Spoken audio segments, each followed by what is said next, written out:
What's going on, guys, and welcome back to another video, and welcome to your stimulus package update and daily news report for Sunday, December 12th. So we actually have a decent amount of stuff that we need to cover. Lawmakers are now moving from stimulus to potentially figuring out a way to increase the minimum wage. It's a big shift, but that is currently what's going on. We also know that President Biden's approval rating has fallen.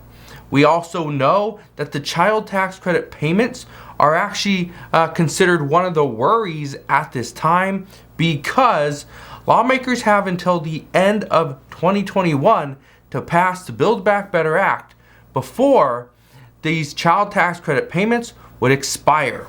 So there's a lot of stuff happening right now, but let's try to break it all down. First off, if you enjoy these daily uploads, do me a favor, go ahead, hit that like button. It really does help out the channel. Now, let's talk about President Biden's approval rating, because his approval rating is going to impact what Democrats ultimately propose. Let me explain. If we see President Biden's approval rating fall, usually that also coincides with the approval rating of Democrats as a whole. So, what we know is 69% of Americans disapprove of how President Biden has handled inflation. I think inflation is obviously, it's running. We are seeing it go up and up and up. It's going to be a major concern next month if we see it go up even more. My expectation is, yes, we will see it go up, probably for the next 2 to 3 months before it somewhat levels out, and eventually we will see it fall. Now, it probably won't come down very quick. It probably will not drop. We will not see deflationary numbers in the same way we have seen inflation. So just keep that in mind. We know 50% of Americans disapprove of how President Biden has handled the economic recovery. 51% of Americans disapprove of his handling of climate change. The majority of those are Republicans. And only 38% of people trust President Biden to negotiate on America's behalf. So right now, that makes it very difficult to really get anything done if the guy that you have negotiating is somebody that you do not even trust. So we'll see what happens there. Right now, the numbers have continued to fall. And the Biden administration is doing, at least in their, what they are saying is they're doing everything they can to try to fix the situation as quickly as possible. Here's the only problem. The only problem right now is that some of President Biden's advisors are actually telling him that this is a long road. This is not going to happen overnight. It takes time. We need to be patient. So his advisors are telling him to be patient, yet he wants to go as quickly as possible, get this thing fixed almost immediately. It's not going to happen. So here's what's going on with the Build Back Better Act, and here's how this is going to play into this. Next week, there will be a bipartisan, actually multiple meetings, there'll be bipartisan meetings with the Senate parliamentarian. The expectation is this will most likely be the final push from Democrats to try to get the immigration provision passed.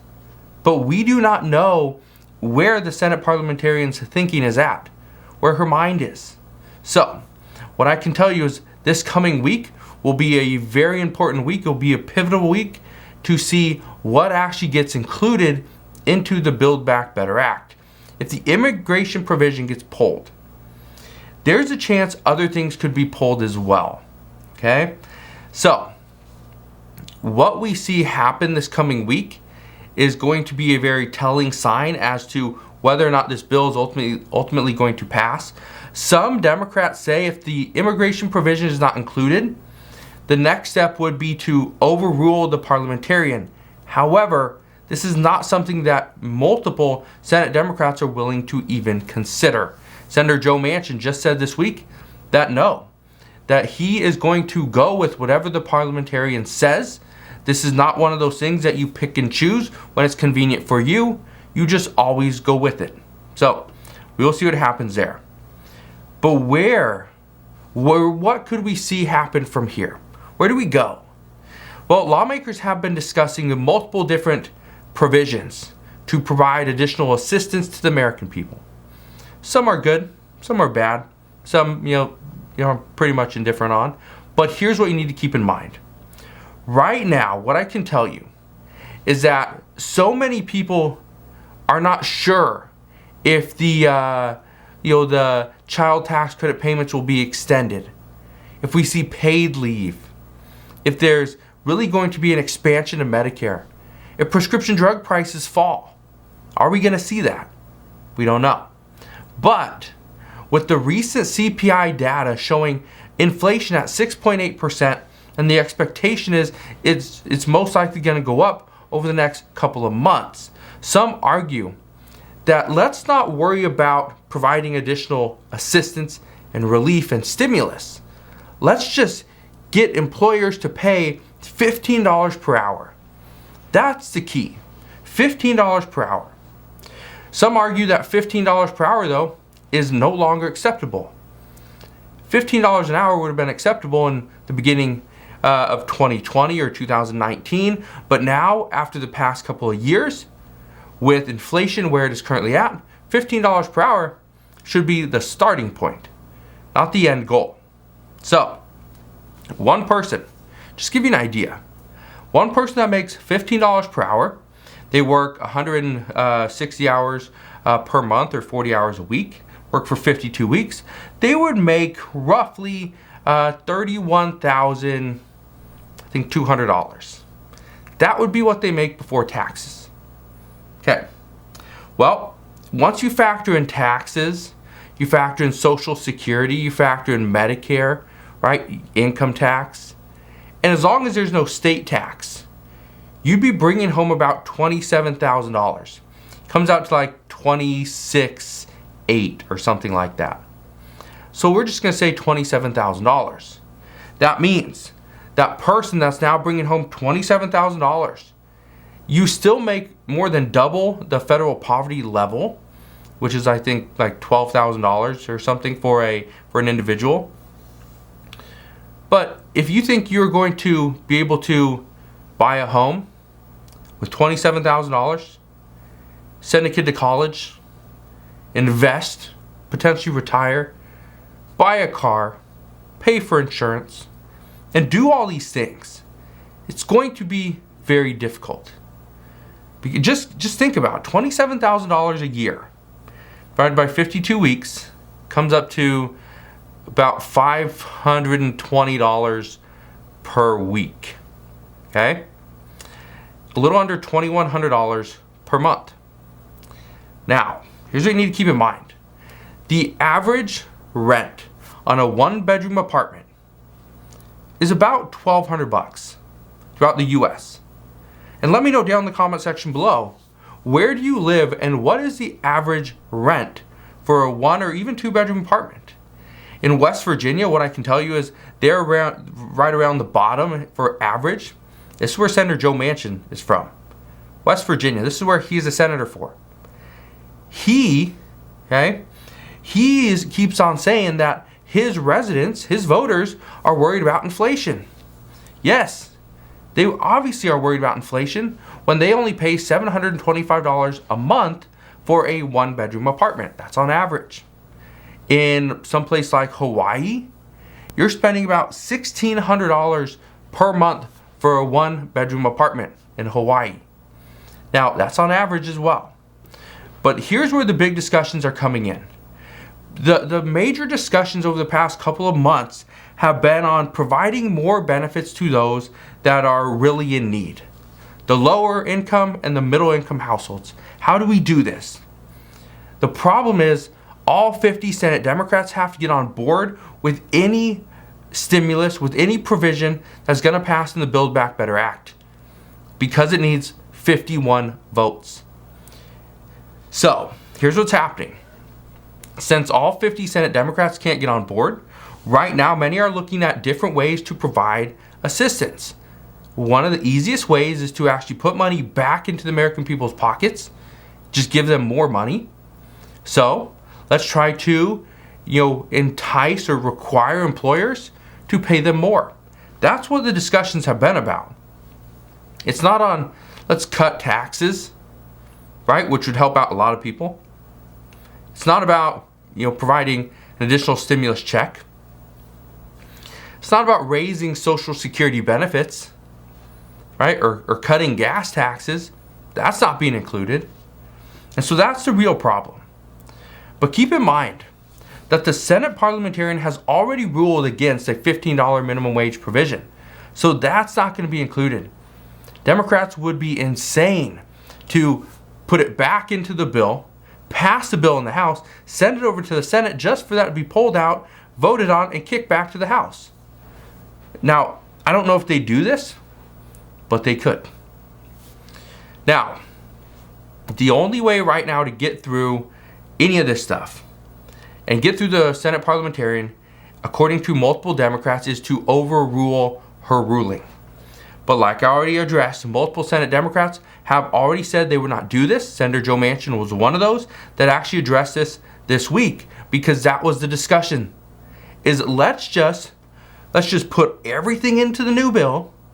Let's let the Senate parliamentarian rule on it, and we will just overrule what her ruling is. So that means we could pass a $15 minimum wage. We can include that immigration provision, and we can pretty much put anything in there that we want to, because we are not going to listen to whatever she has to say. That was the discussion.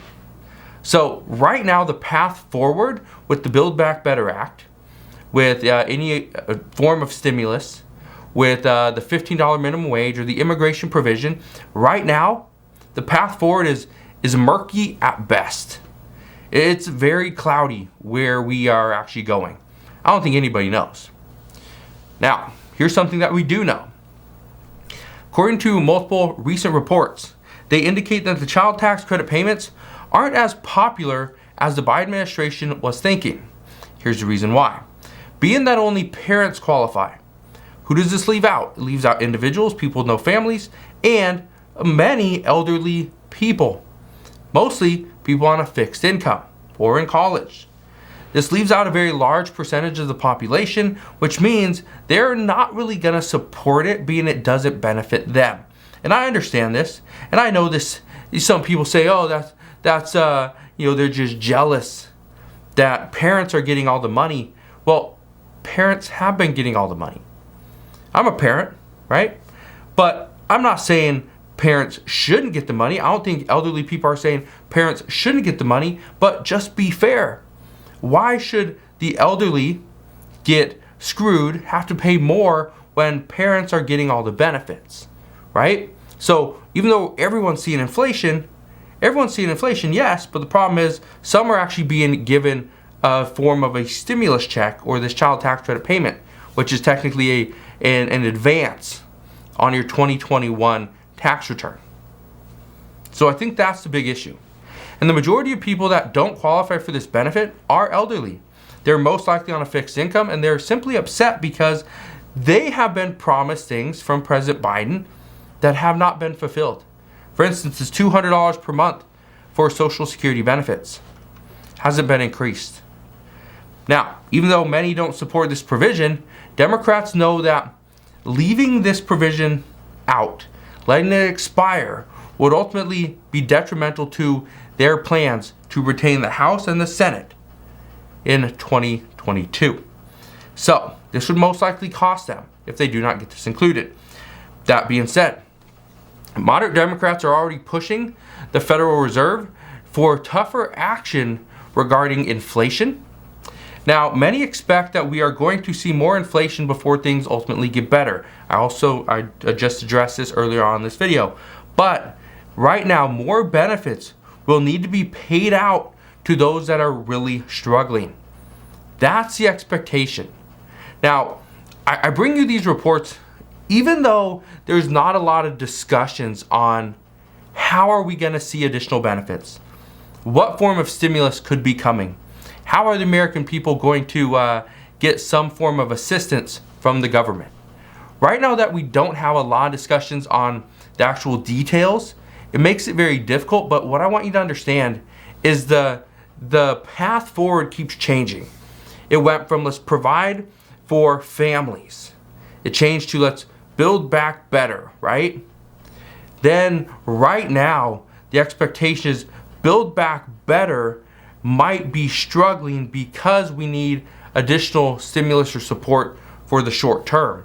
And this is exactly what the White House economic advisor Jared Bernstein had to say the other day, was that no, the Build Back Better Act doesn't provide any short-term relief. It's really a long-term plan.